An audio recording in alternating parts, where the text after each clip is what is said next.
मुख्यमंत्री एकनाथ शिंदे उद्या नाशिकच्या दौऱ्यावर आहेत। हेमंत गोडसेंसाठी मुख्यमंत्री एकनाथ शिंदे मैदानात उतरले। गोडसेंच्या उमेदवारीवरून नाराजी असल्याच्या चर्चेच्या पार्श्वभूमीवर उद्या दुपारी 12 वाजता पदाधिकाऱ्यांसोबत ते बैठक घेणार आहेत। मुख्यमंत्री शिंदे पदाधिकाऱ्यांना काय कानमंत्र देणार याकडे आता लक्ष लागून राहिलं आहे। सुप्रिया सुळेंनी अजित पवारांच्या घरी का जाऊ नये, नात्यात विभक्तपणा येऊ नये हेच आमचं मत आहे।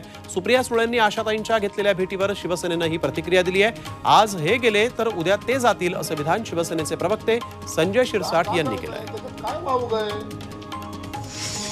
अजित पवार आणि चंद्रशेखर बावनकुळेंबाबत निवडणूक आयोगानं अजित पवार आणि चंद्रशेखर बावनकुळेंना नोटीस बजावलेली आहे। अजित पवार आणि बावनकुळे यांनी भाषणात प्रलोभनं दाखवल्याचं तसंच विकास निधीचं आश्वासन दिल्याच्या तक्रारी निवडणूक आयोगाकडे करण्यात आल्या होत्या। त्यानंतर अजित पवार आणि बावनकुळेंना नोटीस बजावण्यात आली। नाशिकमधल्या तिन्ही उमेदवारांना तातडीनं सोशल मीडिया अमृत नोनी गॅस्ट्रिन, अपचन, ऍसिडिटी, गॅस्ट्रबल ह्यापैकी तुम्हाला कुठलाही गॅस्ट्रिक प्रॉब्लेम झाला, उपाय एकच, अमृत नोनी गॅस्ट्रिन। या प्रचार थांबवण्याचे आदेश देण्यात आले।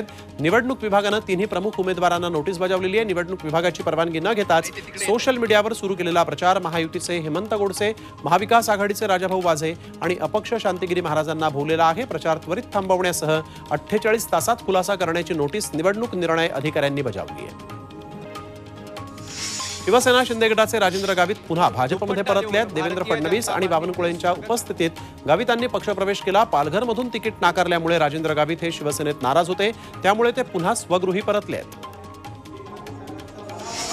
नवी मुंबई मनपा काँग्रेसच्या माजी नगरसेविका मीरा पाटील यांनी भाजपमध्ये प्रवेश केला। उपमुख्यमंत्री देवेंद्र फडणवीसांच्या उपस्थितीत त्यांचा पक्षप्रवेशाचा सोहळा पार पडला, त्यामुळे काँग्रेसला इथं धक्का बसला आहे।